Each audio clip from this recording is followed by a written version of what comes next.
Hi, I'm Jason Graves, and I compose music for film, video games, and TV. So let's start by talking about how you got involved in video games to begin with. Well, as a kid, like everybody else's story, I played games a lot, but I was always really bad, so I wasn't one of those super hardcore game guys, but I was super hardcore into music. So music studies, undergrad, grad school, all that kind of stuff. Did a lot of orchestra music. That was kind of what I loved doing right when I got out of school. And it's one of those first experiences that I knew someone who knew someone who knew someone that maybe needed music for a game that was based on a film. Now, my schooling had been in film music.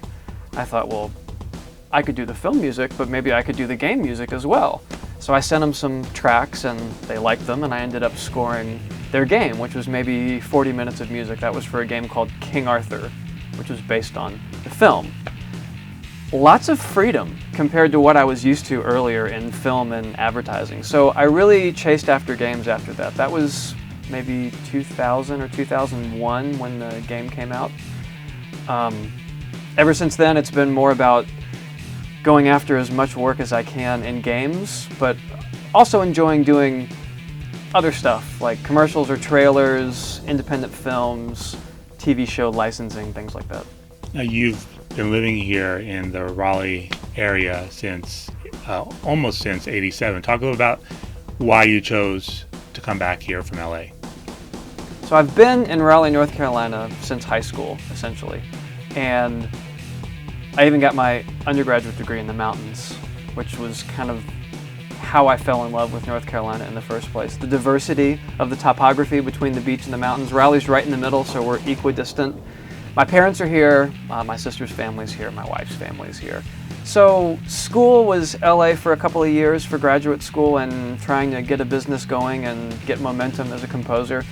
As it so happened, I had some opportunities to do some indie film. Back in the days, back when I was a kid, there were independent film studios in Wilmington, North Carolina.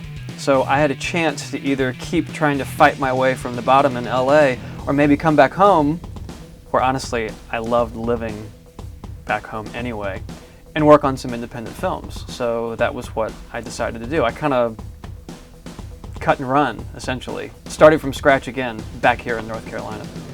There's a lot of production that goes on, television shows, movies here in North Carolina, but also a lot of video games. How has that helped you as a video game composer to have so many studios based here in this area?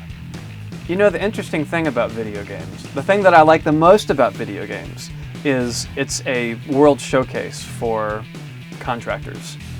I mean, I'm working with someone in Paris and Seattle and San Francisco and Stockholm or someplace like that, all over the world, so you don't need to be in the same town as the developer.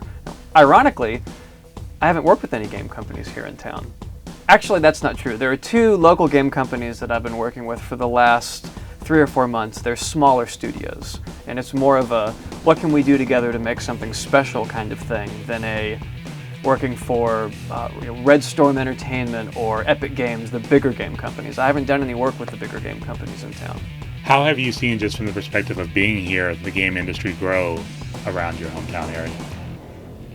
It's interesting because it seems to be almost a strongly emerging market. I've been here for 15 years maybe, which is how long I've been in games. Back in the day, there practically wasn't anybody around, and it seems more and more people keep popping up. EA put an EA Sports here 5 years ago maybe. Ubisoft is here, Epic is here, and they seem to be getting, the big companies kind of broke the mold in a way and are forming this collaboration of game studios, and there's lots and lots of little companies coming up, kind of sprouting different places, and it's a strange dichotomy because you've got really big and really small and really no one in between, but that's almost the way the game industry is these days. I like having my feet in both worlds because you've got solidarity with the big companies, but a little more creative freedom with the smaller ones.